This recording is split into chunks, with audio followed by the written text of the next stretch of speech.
قارون سے جب موسیٰ علیہ السلام نے زکوٰۃ کا مطالبہ کیا تو ان کی زکوٰۃ تھی 10%، 100 میں 10 روپے، ہماری ہے 100 میں 2.5 روپے، ان کے تھے 100 میں 10 روپے، اور اس کے خزانوں کی چابیاں پوری جماعت اٹھاتی تھی۔ اس نے حساب کیا تو وہ تو بے شمار بنا، تو اس کی نیت خراب ہو گئی۔ اس نے ایک عورت کو پیسے دیے موسیٰ علیہ السلام کو بدنام کرنے کے لیے، اور کہا کہ تم موسیٰ علیہ السلام پہ نہ بدکاری کی تہمت لگا دو، اور پھر اور بھی زیادہ دوں گا۔ وہ تیار ہو گئے۔ تو موسیٰ علیہ السلام واعظ فرما رہے تھے تو قارون کھڑا ہو گیا، اور اس نے کہا کہ جو آدمی زنا کرے اس کی کیا سزا ہے؟ تو آپ نے فرمایا اس کی سزا قتل ہے، اسے سنسار کیا جائے۔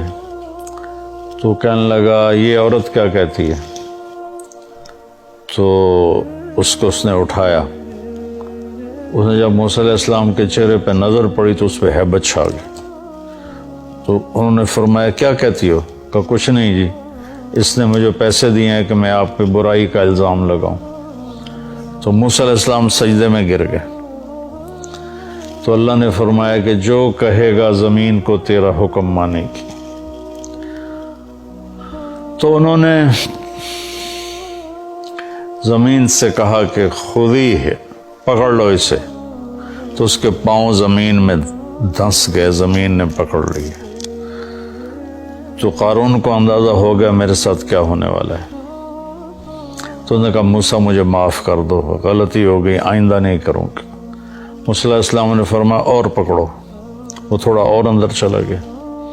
اب ایک طرف وہ مسلسل محنت کر رہا تھا معافی دے دے، آئندہ نہیں کروں گا، دوسری طرف موسیٰ علیہ السلام کہتے زمین کو اور پکڑو اور پکڑو اور پکڑو۔ تو وہ یہاں تک آیا، یہاں تک، یہاں تک، یہاں تک آیا، تو بھی محنتیں کرتا رہا، یہاں تک کہ زمین اس کو نگل گئی۔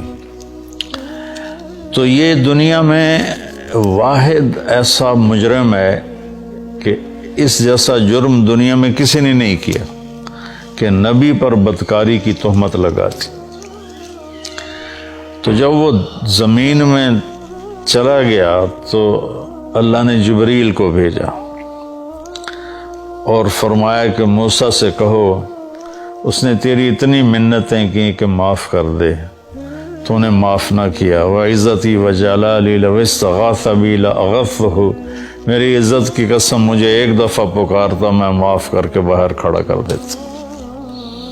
یہ اس کی بخشش ہے۔